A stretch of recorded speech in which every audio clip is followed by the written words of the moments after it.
Hello, everybody, and welcome to IT Operations Unplugged. We are back for our first episode since our summer hiatus, and today's topic is all about security. What should you be thinking about when you're talking about security in the IT operations world and the SAP IT operations world? I am delighted to be joined by a fantastic panel, and today we're going to be focusing quite a lot on the strategic side of things. And we're going to have some follow-on sessions that really go a little bit more deeper into technical detail. So you can very much expect some strategy items as we talk today. So once again, I'm joined by my co-host, John. John, give a wave and say hi. Hey guys, how we doing? And the microphone works, so it's all good. Delighted also to be joined by Heiko. Heiko, this is your first experience, or your first guest appearance on IT Operations. Welcome. Thank you for having me. It's first of all your experience with me as a guest, so you'll be warned. You haven't met the next guest, who is laughing in the background, Mr. Kernaghan, long-time guest on the show. Chris, thanks for joining us. Thank you very much for having me again, as always. So yes, fantastic. Pleasure to be back. And you look like you're on the road as well. You're not in your usual, study. Yes. So it is an actual wall. It's not a green screen. So it is. It's not ChromaCast. Yes, I'm actually in my company offices in Nottingham. As you know, I recently changed roles. So this is second visit to the office. Brilliant. And listen, we're delighted that you can still make the time to come onto these sessions. So, thank you for joining us. So guys, let's go around the horn and let's talk about the topic of the day, which is SAP security. And in the context of IT operations and SAP IT operations, why is this topic emerging, or is it emerging? I suppose is probably the best question, even more so than it had done previously. Or is that just a perception people have that it just happens to come up more? What's caused the current kind of gravitation towards this topic? Who wants to go first? Don't all jump in at once. I nominate John. So okay, John, you go first. Set the scene for us. Chris, I'll turn this one over to you. I must confess, I am not a security expert. So yes. If I was doing lower thirds on this, I would definitely change yours now to I am not a security expert, but there we go. But so Chris, kick us off. Okay. So is it, has it actually come more to the fore? Well, so given where I've come from and where I am now and the business that we're actually running, so Syntica runs a managed service part of the business. And yes, it absolutely is a large component of what our customers are looking at, especially as we migrate them to the cloud and we start to look at things like immutable infrastructure and that sort of thing, and the ability to the attack vector or the attack surface size when we've moved to the cloud has in some people's minds increased, and so people are more concerned about it, and we have to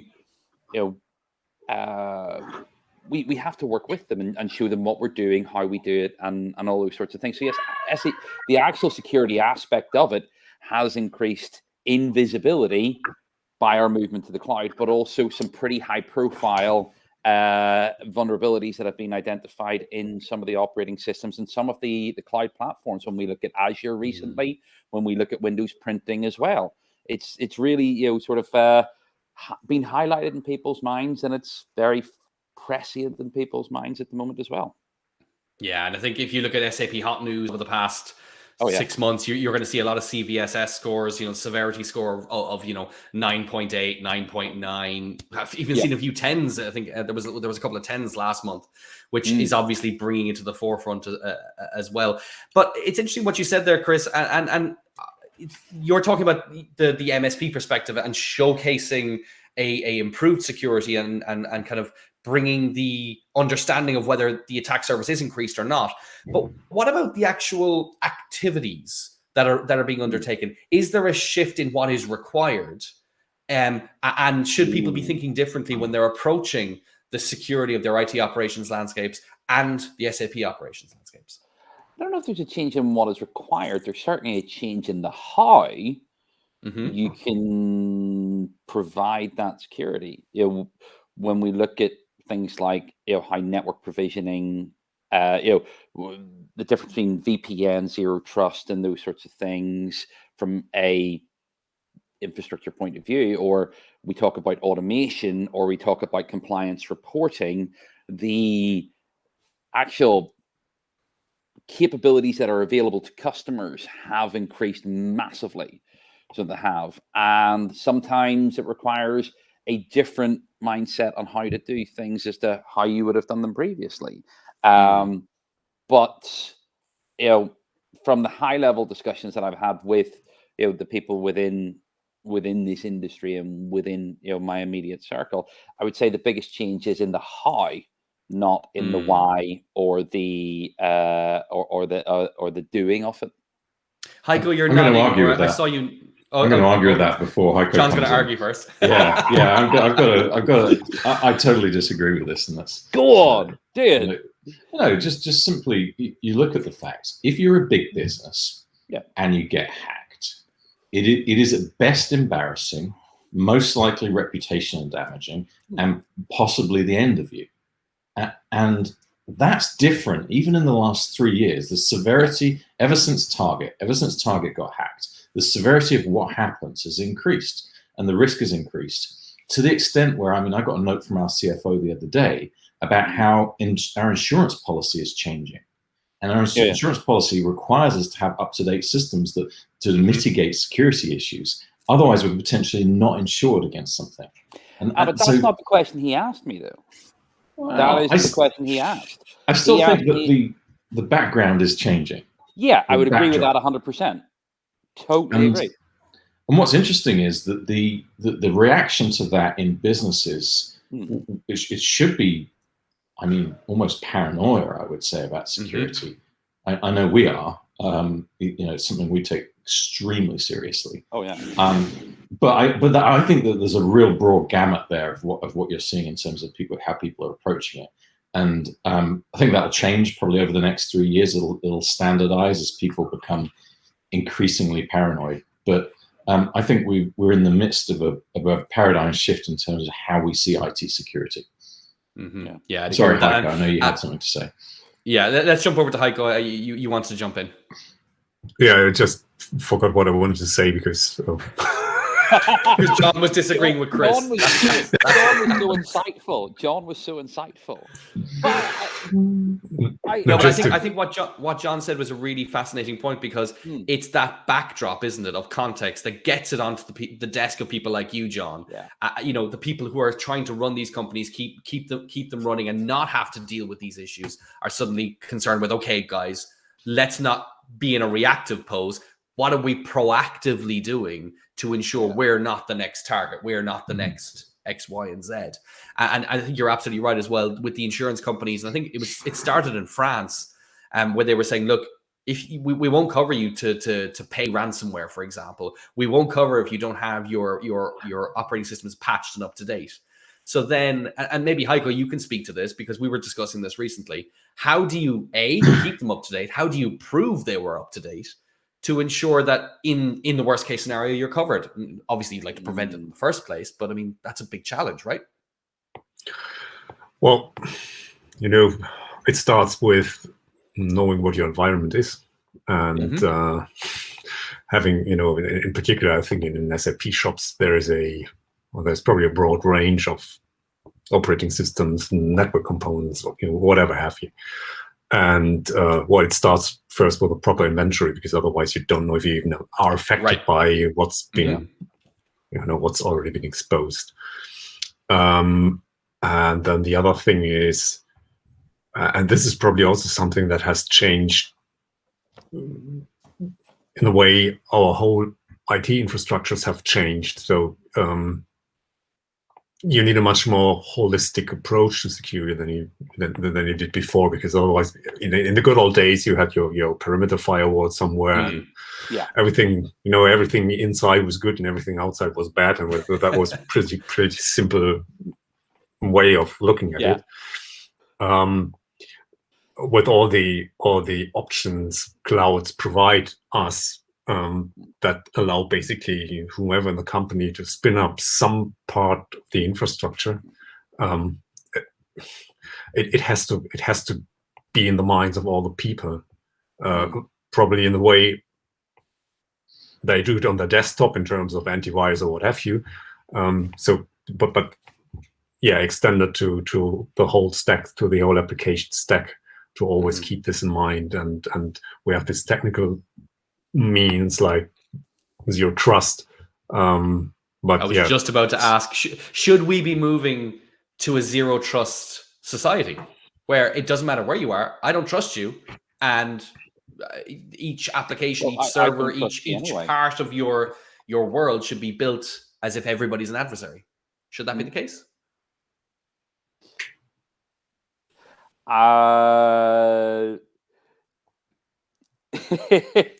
It depends. From a paranoia perspective, probably yes. Yes, from a paranoia point, yes. I think there's a balance between paranoia and practicality there, and probably the answer is you have to meet somewhere in the middle, depending on who you are.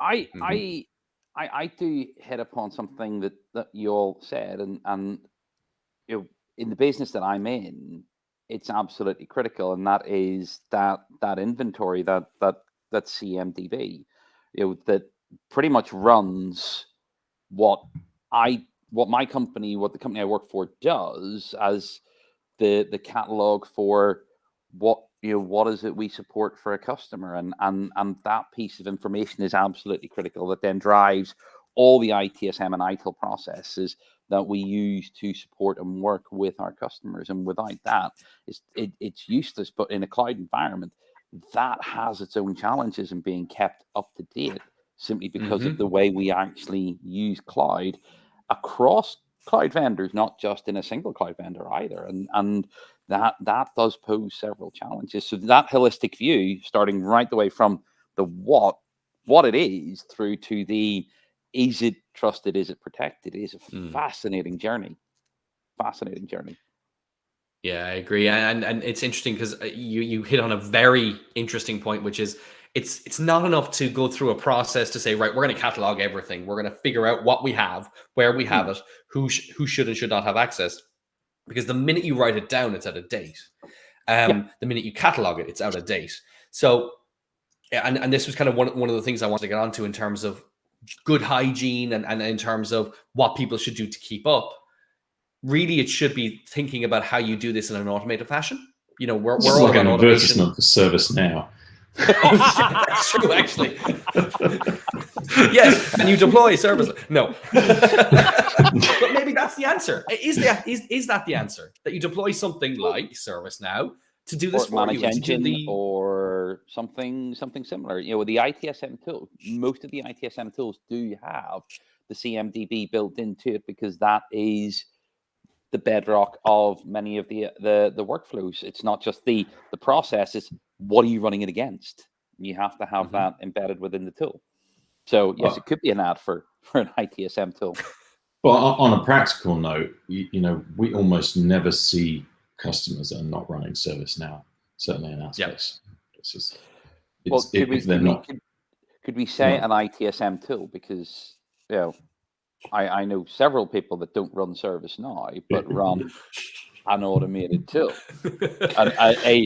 a non-Avantra tool. Non-Avantra and non-ServiceNow, are there others? There are some lunatics out there that do it. I don't know them personally, but I'm sure there are. But I want to bring us back to the point, though, because would that not just fuel, and this is me playing devil's advocate, fueling the paranoia, as it were, if you were to suddenly start trying to get to grips with everything that's in your landscape all the time and seeing, as you mentioned, Heiko, people doing their own little bits of shadow IT to get stuff done. Is that fueling the paranoia, or is that just part of what has to become BAU? How do you manage that?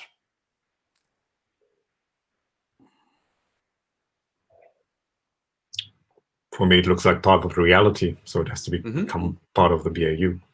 Yeah. I mean, one of the most important aspects, and that's what I was trying to say earlier. It starts in the heads of the people. It starts and it ends there. So being conscious about everything what you're doing security related is probably just the way forward. I mean, without being, a security expert, but when it's safe to cross the street, and how you shut the door of your house and all these kind of things, and there's a bit of responsibility for each and every one of us. And as I said earlier, the times where you have these security guys that care about all these aspects, they are probably over. So it's a responsibility for everyone. A shared responsibility. And I think that's right too, because no matter what, this stuff is spilling over into people's personal lives. They have to learn to protect themselves in their homes, in their own personal digital devices, et cetera, as well as the corporate environment. So I think there is a nice spillover there. Chris? Well, it's fascinating, and it comes back to your point, Heiko. We saw we went from DevOps to DevSecOps. I don't tend to hear people talking about DevOps on its own anymore. I see more people talking about DevSecOps simply just because the security aspect to it has been recognized as being absolutely integral to that ability to move fast safely.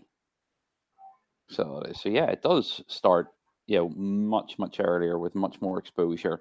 And to John's point about even how insurance companies are hedging themselves on the risk, it means that companies have to be so much more careful around that.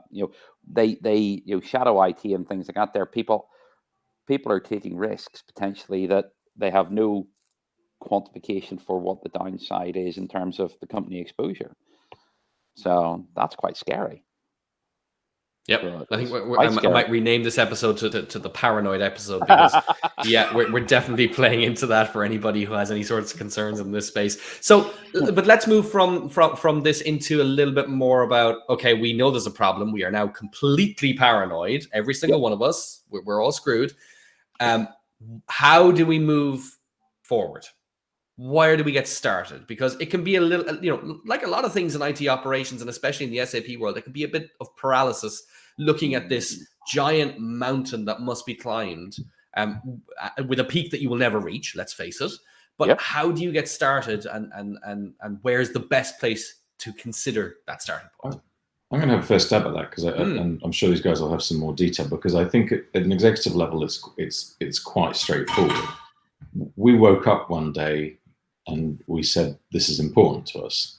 And I can't remember exactly when it was. I see it in PowerPoint decks. I was looking through them somewhere around about late 2019. We started to think about it. And it was 2020 where we decided it was an imperative. And then, Heiko and others started to build a framework of what did we need to do. And so, and then what do the things look like? Is it around tool chains? Is it around compliance? Is it around pen testing? And it's sort of built a plan around that. And that's a kind of product oriented perspective. If obviously you're thinking about your IT organization, it's probably even simpler, which is, first of all, you've got to have an inventory. If you haven't got an inventory, you can't even understand what it is you're going to do. And then second of all, you've got to put a process in place to understand, what am I looking to protect against? So again, is it technology? Is it compliance certification? And is it external consulting like pen testing and things like that? So what does your tool chest look like for dealing with security? And from my perspective, in terms of then approving the investments, it became kind of a no-brainer. And we did all those things. We did tool chain, we did certification ISO 27001, and we did external consultants and pen testing, and of course, as Heiko always reminds me, it continues. I was just about to say, that doesn't get it off the agenda for you, right? It doesn't take it out of your mind. It's always going to be a constant. It's just we've done the hygiene, the foundational elements, right? Is that what you're talking about? Well, I mean, it's more than that, right? Because once you've identified what needs to be done, there is a work effort to get to business as usual. And once you're a business as usual, you then circle and repeat, and you have continuous innovation. But that initial work effort is not to be underestimated. There are other things that we could have done that we deprioritized to get this done. I'll put it that way.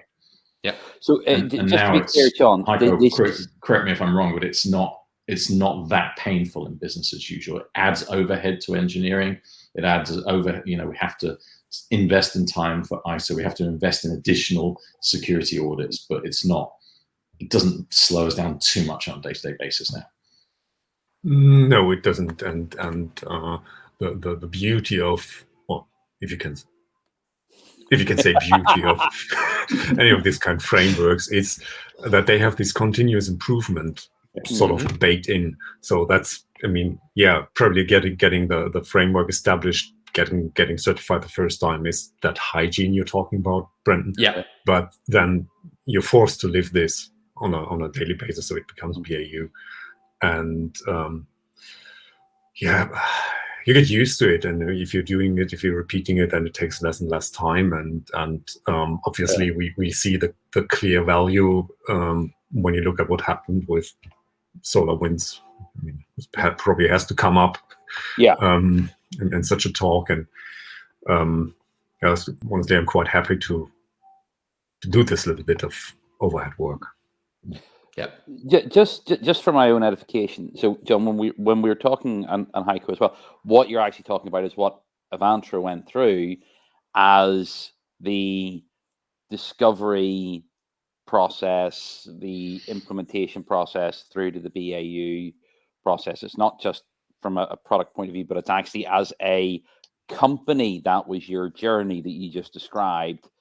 But as a product-centric company, right? So if I'm if I'm a manufacturer, I'd have a manufacturing-centric perspective rather than an IT product. And as an IT product, it's not only about our organization; it's about the product that we produce that matters, because our product goes into other organizations.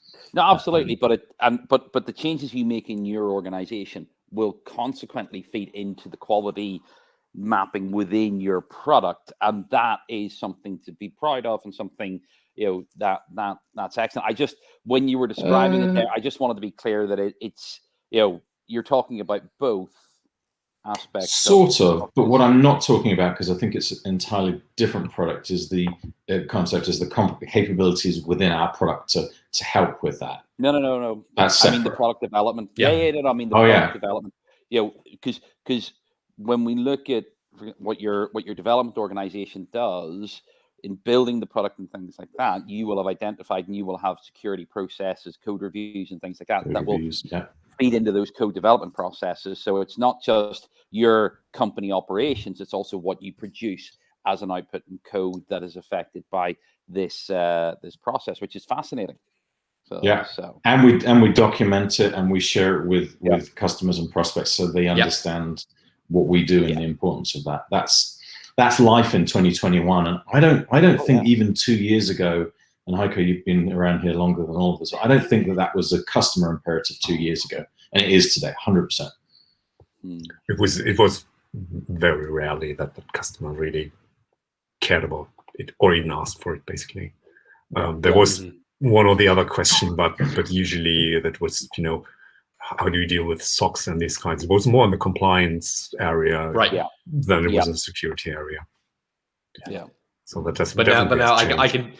I can definitely say that proposals that are going out right now, customer conversations that are happening right now, this is nearly always coming up at this point, which just speaks to the attention that this is getting in the industry, both in the IT industry, but also as you mentioned, John. If you're a manufacturer, it doesn't matter who you are. You're probably asking these questions as you evaluate software vendors, partners, etc., etc. It really is top of mind as well. Chris, you haven't yet answered that question from your perspective. So it's fascinating because John did touch on quite a lot of it. I would say the biggest challenge that I have experience of sort of with customers is actually it's literally mapping the what is the attack surface, what is it what systems do they have? What systems do they need to look at? And then what is the exposure risk? And it goes back to, well, what is it they want to protect against?